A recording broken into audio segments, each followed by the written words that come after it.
مگر مسئلہ اس وقت پیدا ہوتا ہے جب تنقید علمی بنیادوں کے بجائے تمسخر، عمومی الزامات اور انتخابی مثالوں پر کھڑی ہو۔ جب اسلام کو اس کے ماننے والوں کے اعمال پر یا سیاسی حالات تک محدود کر کے پیش کیا جائے تو یہ نہ صرف فکری بددیانتی ہے بلکہ ایک پورے مذہب کو مسخ کرنے کے مترادف بھی ہے۔ یہ بھی ایک تلخ حقیقت ہے کہ اسلام پر تنقید خاص طور پر ایسے معاشروں میں جہاں اسلامو فوبیا پہلے سے موجود ہو بآسانی مقبولیت دلا دیتی ہے۔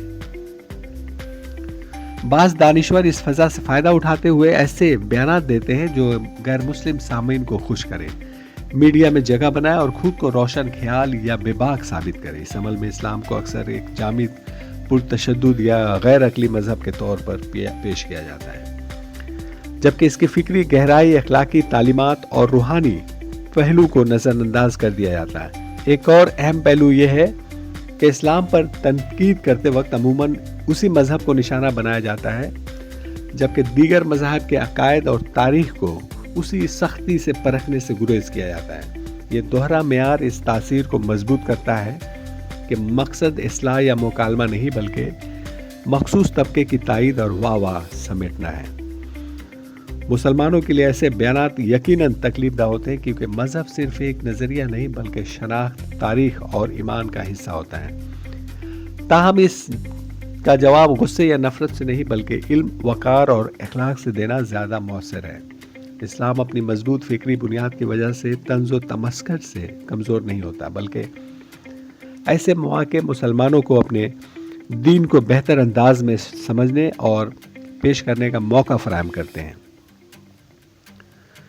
20 دسمبر کو دہلی میں ایک پروگرام منعقد ہوا جس میں مفتی شمائل ندوی اور ملحد جاوید اختر کے درمیان موضوع بحث کیا خدا موجود ہے رکھا گیا۔ بظاہر یہ پروگرام فکری مکالمے اور سنجیدہ بحث کے عنوان سے پیش کیا گیا، مگر ایک مسلمان کی حیثیت سے یہ کہنا مشکل نہیں کہ اس کی نوعیت کے پروگرام اکثر علم میں اضافے کے بجائے وقت کی بربادی اور سوشل میڈیا کی مقبولیت کا ذریعہ بن جاتے ہیں۔ یہاں یہ کہنا بھی ضروری ہے کہ اسلام کسی سوال یا مکالمے سے نہیں گھبراتا، مگر مکالمہ اس وقت بامعنی ہوتا ہے جب دونوں طرف علمی دیانت، سنجیدگی اور سیکھنے کی نیت موجود ہے۔ جب بحث پہلے سے طے شدہ کرداروں، میڈیا اسکرپٹ اور تالیاں سمیٹنے کے لیے کی جائے تو علم نہیں بلکہ تماشا بن جاتی ہے۔ ایسے پروگراموں کو فکری فتح یا شکست کے پیمانے پر پرکھنے کے بجائے ان کے حقیقی اثرات پر غور کرنا چاہیے۔ اگر نتیجہ صرف سوشل میڈیا کلپس، طنزیہ جملے اور وقتی مقبولیت ہو تو یہ کہنا بیجا نہ ہوگا کہ مباحث وقت کی بربادی ہے۔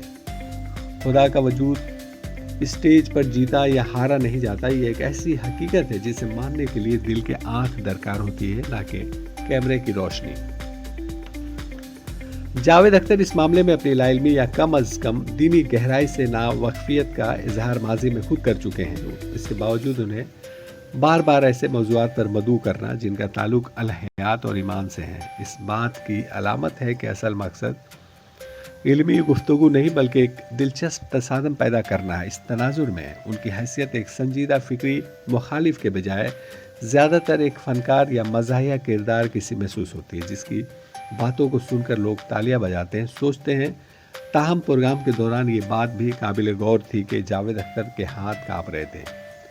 اب یہ خوف خدا تھا یا کسی بیماری کی علامت، اس بارے میں کچھ کہنا مشکل ہے۔ بہرحال ہم سب کے لیے یہی بہتر ہے کہ دعا کریں کہ اللہ تعالیٰ ہم سب کو بلا اور بیماری سے محفوظ رکھے۔ تاہم یہ بھی ایک حقیقت ہے کہ جاوید اختر نے ماضی میں دعاؤں کا مذاق اڑایا ہے، جو ایک افسوسناک بات ہے۔ یہ بات سوال و جواب کے دوران بھی دیکھنے کو ملی، جب جاوید اختر نے حسب معمول کئی دفعہ سوالات کا مذاق اڑایا۔ ایک سوال کے جواب میں اپنی ہٹ درمی کا مظاہرہ کرتے انہوں نے آکسفورڈ یونیورسٹی کی تحقیق کو ماننے سے انکار کیا اور غیر مناسب، غیر سنجیدہ اور بے ربط جواب دیا۔ اس طرز عمل سے یہ بات کھل کر سامنے آتی ہے کہ انہیں متعلقہ موضوع پر کوئی ٹھوس علم نہیں بلکہ انہیں محض تماشا دکھانے اور لوگوں کو تفریح فراہم کرنے میں ہی دلچسپی ہے۔ یہی وہ روش ہے جس کے ذریعہ انہوں نے زندگی بھر شہرت اور روزی کمائی ہے۔ تاہم یہ رویہ ہر ذی شعور انسان کے لیے ناقابل قبول ہے۔ آخرکار وہ مرحلہ بھی آ پہنچا جب جاوید اختر کو اسٹیج پر تنہا رہ کر بات کرنے کے بجائے ایک سنجیدہ فکری چیلنج کا سامنا کرنا پڑا۔ اب تک وہ بلا روک ٹوک اللہ تعالیٰ کے بارے میں اشتعال انگیز گفتگو اور چیلنج کرتے رہے، مگر مفتی شمائل ندوی کے مدلل سوالات اور جوابات نے اس بحث کی سمت بدل دی۔ اس بحث سے یہ بات واضح ہو گئی کہ جاوید اختر نہ صرف دینی علوم سے ناآشنا ہے بلکہ دنیاوی علم میں بھی ان کی گرفت کمزور دکھائی دے رہی ہے۔ نتیجتاً وہ بحث کے دوران بے ربط دلائل دیتے اور خاص نروس نظر آ رہے، جیسے اندر ہی اندر اپنی ہی باتوں پر نادم ہوں۔ باتوں کی بے ربطی، لہجے کی لرزش اور چہرے کی گھبراہٹ سب کچھ کہہ رہے تھے کہ جاوید اختر کی اللہ کے خلاف اشتعال انگیزی محض ایک فلمی اسکرپٹ اور ڈائلاگ ہے جو کہ صرف تماش بینوں کا دل بہلاتا اور ہنساتا ہے۔ تاہم وہی مفتی شمائل میں بھی وہ پختگی دکھائی نہیں دی جس کی ان سے توقع کی جا رہی تھی۔ ممکن ہے مفتی شمائل پر بھی گھبراہٹ گھیرے ہوئے تھی، اور ویسے بھی وہ ابھی کم عمر ہے اور شاید ان کا مطالعہ بھی اس قدر گہرا نہ ہو۔ تاہم ایک بات نہایت اہم اور قابل توجہ یہ تھی کہ پہلی مرتبہ جاوید اختر سے آنکھوں میں آنکھیں ڈال کر بات کی گئی، جو بلا شبہ دلچسپ بھی تھی اور ضروری بھی۔ مجھے یاد ہے کہ چند ماہ قبل جاوید اختر کے بعض ویڈیوز میری نظر سے گزری جن میں انہوں نے کھلے عام اللہ کی شان میں گستاخی کی اور تمسخر اڑایا۔ اس پر میں سخت برہم ہوا۔ اسی دوران جب میں نے کلکتہ کے ایک رہائشی غلام عامر کو اس حوالے سے آگاہ کیا تو انہوں نے فیس بک پر لائیو آ کر جاوید اختر کی انہی ویڈیوز کا حوالہ دیتے ہوئے کھل کر اور بھرپور انداز میں مذمت کی۔ اس کے بعد گویا ایک سلسلہ چل پڑا کہ عالم دین اور کیا عام آدمی ہر کوئی جاوید اختر پر گفتگو کرنے لگا، مگر افسوسناک پہلو یہ تھا کہ وہیں بہت سارے لوگ سماجی اور سیاسی دباؤ سے مروب دکھائی دیے اور خاموشی ہی کو ترجیح دی۔ اور یہاں یہ بات بھی قابل غور ہے کہ اس سے قبل بھی جاوید اختر کی اس حرکت پر سبھی خاموش تھے۔ شیخ غلام عامر نے جس جرأت، وضاحت اور بے باکی کے ساتھ جاوید اختر کے طرز فکر اور بیانات کی مخالفت کی، اس کا نتیجہ یہ نکلا کہ تنقید کا رخ جاوید اختر کے بجائے خود غلام عامر کی طرف مڑ گیا۔ افسوس کے ساتھ کہنا پڑتا ہے کہ زیادہ تر مسلمانوں ہی نے شیخ غلام عامر کو برا بھلا کہنا شروع کر دیا۔ یہ طرز عمل نہ صرف مایوس کن تھا بلکہ اس حقیقت کی بھی عکاسی کرتا ہے کہ ہمارے معاشرے میں حق بات کہنے والوں کے لیے گنجائش دن بدن کم ہوتی جا رہی، جس کا نتیجہ یہ دیکھنے کو مل رہا ہے کہ آج ہم دنیا کے کمزور ترین قوم بن کر رہ گئے ہیں۔ خدا کے وجود پر بحث کوئی نئی بات نہیں، صدیوں سے فلسفی، مفکرین اور علماء اس پر گفتگو کرتے آئے ہیں۔ اسلام میں یہ مسئلہ منطقی مشق نہیں بلکہ ایمان، وحی اور قلبی یقین سے جڑا ہوا ہے۔ جب اس جیسے گہرے اور مقدس موضوع کو اسٹیج، کیمروں اور تالیوں کے ماحول میں لا کر پیش کیا جائے تو مقصد سچ کی تلاش کے بجائے ناظرین کی توجہ، کلپس کے وائرل ہونے اور شخصی شہرت بھی بن جاتا ہے۔ قرآن مجید ہمیں یہ بھی بتاتا ہے کہ ہر شخص ہدایت کے لیے آمادہ نہیں ہوتا ہے۔ سورۃ البقرہ میں اللہ تعالیٰ فرماتا ہے کہ اللہ نے ان کے دلوں پر، ان کے کانوں پر مہر لگا دی ہے اور ان کی آنکھوں پر پردہ ڈال دیا ہے اور ان کے لیے بڑا عذاب ہے۔